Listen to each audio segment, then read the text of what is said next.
आळंदी देवस्थानच्या विश्वस्तांची पुण्यात माध्यमांवरच मुजोरी। पालखीवेळी माध्यम प्रतिनिधींना हाकलण्याचा विश्वस्तांकडून प्रयत्न करण्यात आला। माध्यम प्रतिनिधी मंदिरात कसे आले? समितीतील विश्वस्तांनी हा सवाल विचारला। हातवारे करत माध्यम प्रतिनिधींना हकलवण्याचा प्रयत्न या ठिकाणी करण्यात आलाय। आळंदीतही विश्वस्तांनी अरेरावी केल्याचा प्रकार घडला होता।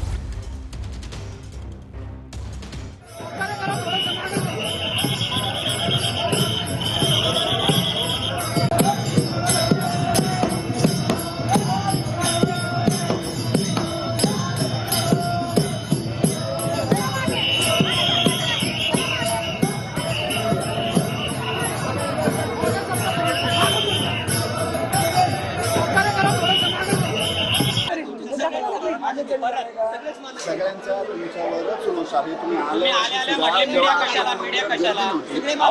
आम्ही कशासाठी आलो? आम्हाला सेट करायचं होतं। माफीचा विषय नाहीये, कॅमेरा पडला त्याचा, आमचा कॅमेरामॅन पडला,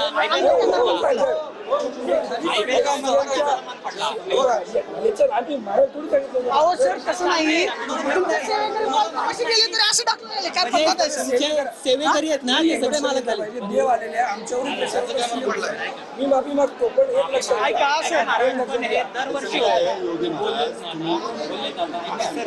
त्याच्यासाठी तुमच्याशीच बोलायचं मुद्दा असा आहे। आम्ही गेले कित्येक वर्ष वारी करत होतो, कित्येक वर्ष बरोबर। तुम्ही ट्रस्टी मंडळी नव्यानं आल्यानंतर काही गोष्टींच्या प्रचंड तक्रारी होत्या पोरांच्या सगळ्यांच्या। जेवढं ह्युमिलिएशन सतत रोज केलं जाते माध्यमांच्या प्रतिनिधींचं, आमचं म्हणणं असं आहे की तुम्ही देवाचं ऐका ना, देवाचे रखवालदार आहे, ऐका तुम्ही देवाचे रखवालदार आहे, तुम्ही देवाचे मालक असल्यासारखे वागताय असं सगळ्यांचं म्हणणं आहे। सगळ्यांचं केलं आम्हाला आमचं बोलू द्या आणि त्याच्यानंतर आपण निर्णय घेऊ। आमचं म्हणणं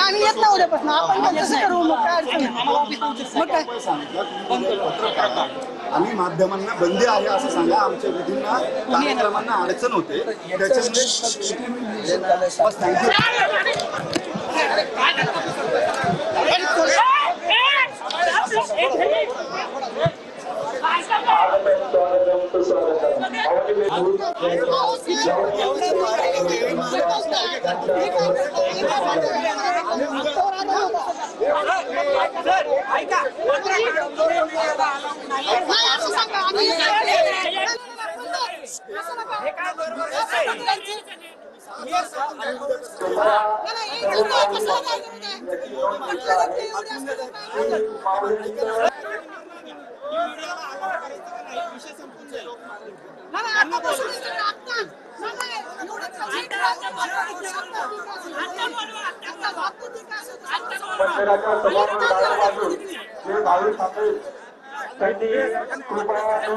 हातवारे करत माध्यम प्रतिनिधींना हाकलण्याचा प्रयत्न करण्यात आलेला आहे।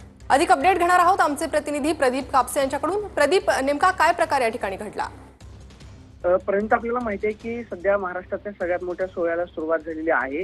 राज्याच्या कानाकोपऱ्यातून वारकरी जे आहेत त्या माऊलींच्या पालखीमध्ये चालत असतात। मात्र आळंदी देवस्थानच्या सेवेकऱ्यांकडून जे आहे ते पोलिसांवरती त्याचबरोबर माध्यमांवरती अरेरावी जे आहे ते रात्री करण्याचा प्रयत्न झाला। ज्यावेळेस रात्री श्रेष्ठ ज्ञानेश्वर महाराजांची पालखी पुण्यातल्या पालखी विठोबा मंदिरामध्ये आलेली होती, त्यावेळेस माध्यम प्रतिनिधी जे आहेत ते कव्हरेजच्या निमित्तानं मुख्यमंत्र्यांसाठी उभे होते।